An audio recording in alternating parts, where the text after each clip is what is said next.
Welcome to Hebrew Insights. This channel is dedicated to revealing what has been lost in translation, providing biblical insights to help solidify your foundation, connecting the Christian faith to its Hebrew roots, and restoring the new to the old.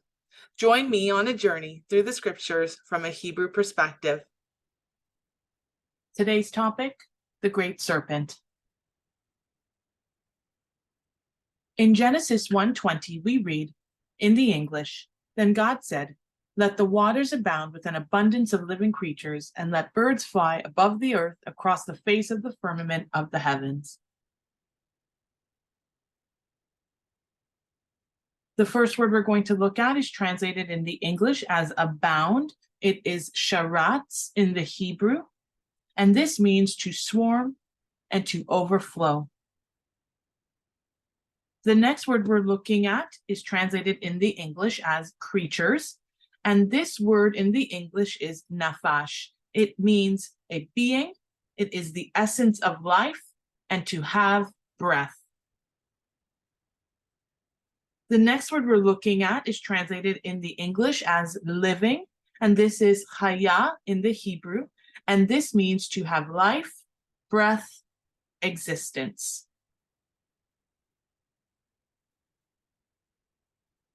The next word we're looking at is translated as birds in the English, and this is oaf in the Hebrew, and this is a fowl, especially as the quarry of hunters. And a quarry means a thing or person that is chased or sought. This comes from the root oof, which means to fly away, to escape. So when we look at this verse with the Hebrew understanding, what we see is Elohim declared, waters move in large numbers, overflow with living beings, and fowls fly above the dried up in the surface of the covering, the skies. So what we're seeing here is that the first sign of life on earth comes forth from the waters underneath the covering. What we also see here is that from these waters, there are two types of lives. There are those who swim in the water, and there are those who fly in the air. What we also see is that those which fly in the air will be hunted down, but they've been given wings as a means of escape.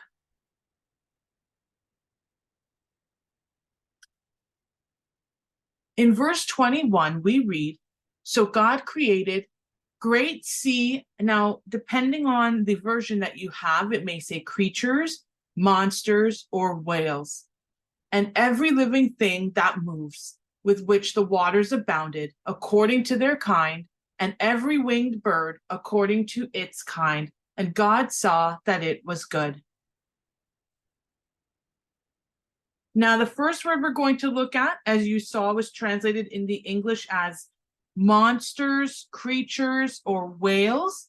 This is actually very specific in the Hebrew. This word tan means a serpent. It means a dragon.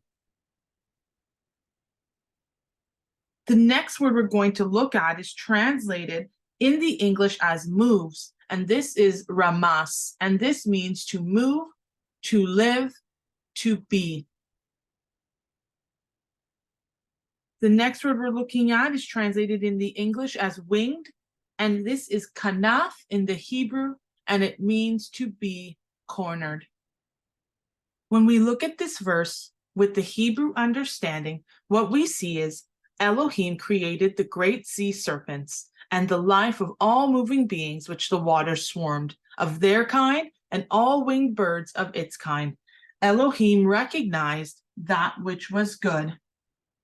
What we see when we look at this verse is that we're being introduced to the great serpent of the sea. And we're going to see this being throughout Scripture. And when I show you the connections, you'll be able to see it too. But he is first introduced to us in the first chapter of Genesis. In verse 21 is when this being makes its debut.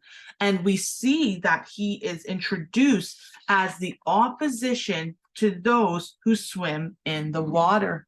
We also see that those who fly in the air had been given wings because the root of this word means to be cornered. So they've been given wings as a means of escape. In verse 22, we read, "And God blessed them, saying, Be fruitful and multiply, and fill the waters in the seas, and let birds multiply on the earth."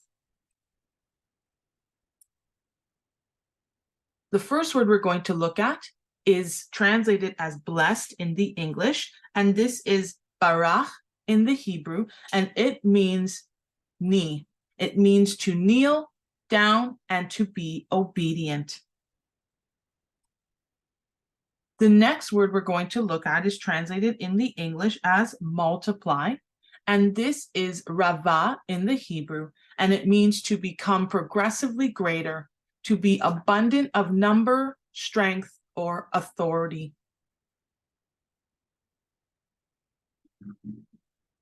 The next word we're going to look at is translated in the English as fill, and this is malah.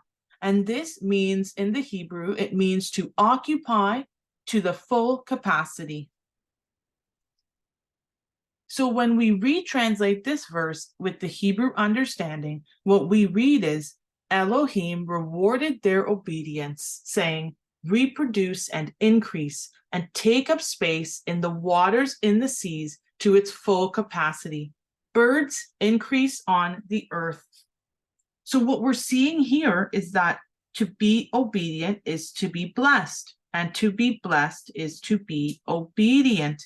We see that being fruitful is to reproduce, and we see that this is a reward for their obedience. And we saw in Genesis 1:11 that to reproduce is to produce a copy or representation of something. It means to have a similar character.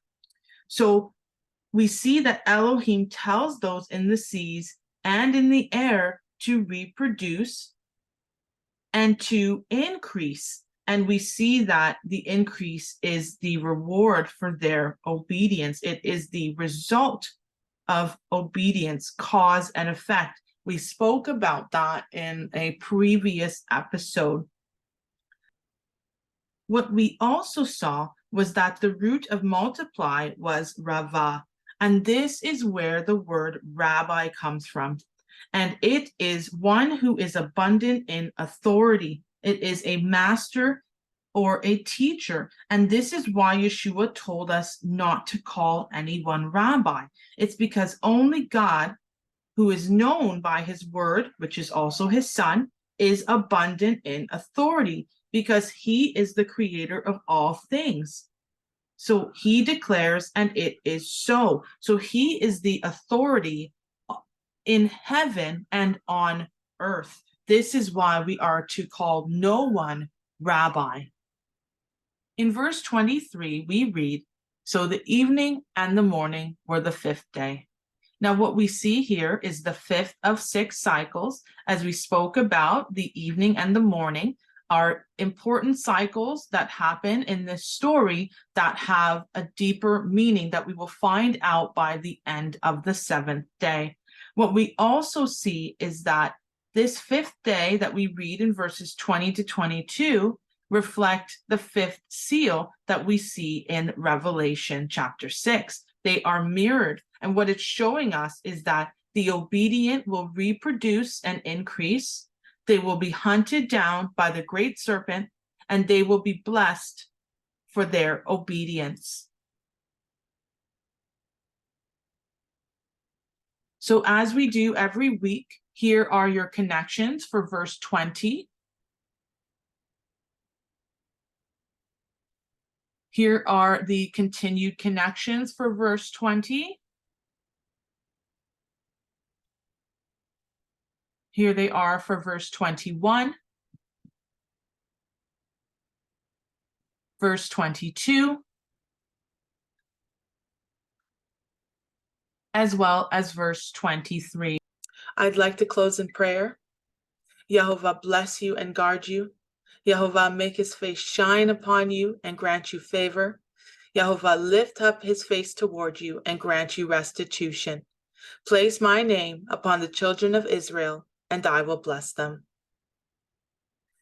Be sure to follow me on Instagram at Hebrew Insights, or click the subscription button in order to receive notifications regarding next week's video. Until then, Yehovah bless you and guard you.